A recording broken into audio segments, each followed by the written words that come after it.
Hola amigos, y hoy estamos aquí para hablar de los 10 tips para la revista de cardiología.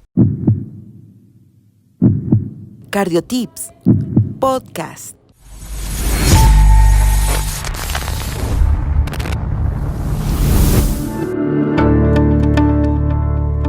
Bueno, este tema es apasionante el día de hoy porque queremos dejarle para hoy a todos los que están escuchando en este momento este podcast los 10 tips fundamentales para que tú como estudiante, como residente de medicina interna o como interno de un servicio de cardiología te vaya súper genial, la pases muy bien, salga tu paciente adelante y sobre todo que ese cardiólogo que tú le estás presentando tus pacientes quede súper feliz, súper contento y vayas por ese 5 o por ese 10 o por esa nota máxima y sobre todo de corazón para que ese paciente esté súper bien. Aquí va el primer tip.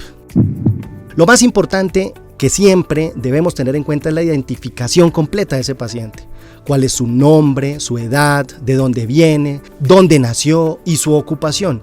Esa identificación es fundamental porque, por ejemplo, a un agricultor le gusta que lo reconozcan como un agricultor o como un comerciante o como un mecánico. Es su arte y hay que valorárselo. Aparte de eso, no debemos referirnos al paciente de la 315, el de la 528 o el que tiene la falla cardíaca, sino a don Manuel, a doña Berta, a doña María, y creo que eso limita a veces mucha información que ese paciente nos quiere brindar, pero él se siente como un número más para nosotros. No, tenemos que vencer esa barrera y sobre todo que él se abra hacia nosotros como personal médico para poder intervenir mejor su estrategia farmacológica. Aquí viene el segundo tip.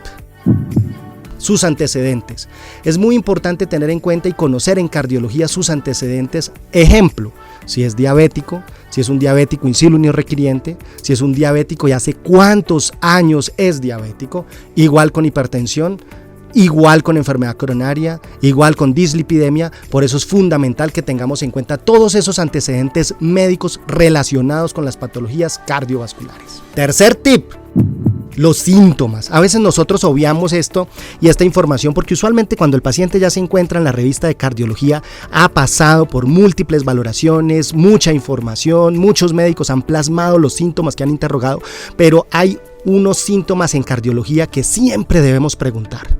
Angina o dolor torácico, si presenta síncope o ha presentado síncope o presíncope, arritmias o palpitaciones y disnea. Estos son los síntomas que jamás debemos pasar por alto en esa revista de cardiología. Cuarto tip, muy importante, tensión arterial y frecuencia cardíaca. ¿Y por qué es fundamental? Porque para nosotros los cardiólogos, la titulación, la prescripción, el tratamiento depende de estos signos vitales. Si nosotros tenemos una tensión arterial por debajo de 100 milímetros de mercurio, probablemente no vamos a poder iniciar o titular un sacubitril/valsartán. Si nosotros tenemos una frecuencia cardíaca por debajo de 50, probablemente no vamos a poder iniciar o titular los beta bloqueadores. Por eso es fundamental los signos vitales. Quinto tip. Función renal, y aquí es donde, muchachos, les digo, la tasa de filtración glomerular, CKD-EPI, MDRD4, la estrategia de cálculo de tasa de filtración glomerular que quieran usar, pero usen alguna, y esa tasa de filtración glomerular es un signo vital de los pacientes cardiovasculares. ¿Y por qué es fundamental? Porque, por ejemplo, si tengo menos de 25, no vamos a iniciar un ISGLT2, si tengo menos de 30, no vamos a iniciar una tiazida, si tengo entre 25 y 50, debo ajustar la dosis de los anticoagulantes orales de inhibición de factor 10 como el apixaban, rivaroxaban. La tasa de filtración es fundamental para el antagonista del receptor mineralocorticoide y ECAS. Entonces es fundamental prácticamente para todos los fármacos en cardiología, incluso los anticoagulantes. Por eso es fundamental que conozcas esa tasa de filtración glomerular de tu paciente. Y es la hemoglobina glicada. Es fundamental, muchachos. La diabetes es una enfermedad cardiovascular. Cada vez vemos más la asociación de enfermedades como la enfermedad coronaria, como la hipertensión arterial, la insuficiencia cardíaca y sobre todo ese paciente diabético en contexto de enfermedades cardiovasculares como falla cardíaca descompensada. Es fundamental el conocimiento de su estado glicémico. Por eso la hemoglobina glicada es fundamental. Séptimo tip. Y es fundamental, y aquí pecamos mucho, ¿sí? Porque realmente el peso diario y el balance de líquidos es el coco de cardiología y de falla cardíaca. Nosotros tenemos que estar muy vigilantes del edema de miembros inferiores, la ingurgitación yugular, el peso diario. Y aquí, muchachos, si se tienen que llevar una pesa para el hospital, la llevan, porque es fundamental diariamente saber cuánto peso ha disminuido nuestro paciente en falla cardíaca con terapia anticongestiva diariamente. Además de eso, el balance de líquidos. Nosotros tenemos metas en las primeras 24 horas en falla cardíaca de un gasto urinario de más de 3.5 litros en esas 24 horas. Aparte de eso, nos da un estimado de la refractariedad de la terapia diurética de nuestro paciente. Por eso es fundamental en este séptimo tip el peso diario y el balance de líquidos. Viene nuestro octavo tip para que lo tengan ahí siempre como as bajo la manga, porque ese cardiólogo te lo va a preguntar. Los estudios cardiovasculares previos, conoce cada electrocardiograma, conoce cada ecocardiograma de tu paciente, y en el ecocardiograma no solo es la FEBI, es si presenta trastornos segmentarios, el estado de las válvulas. A nosotros es fundamental la mitral.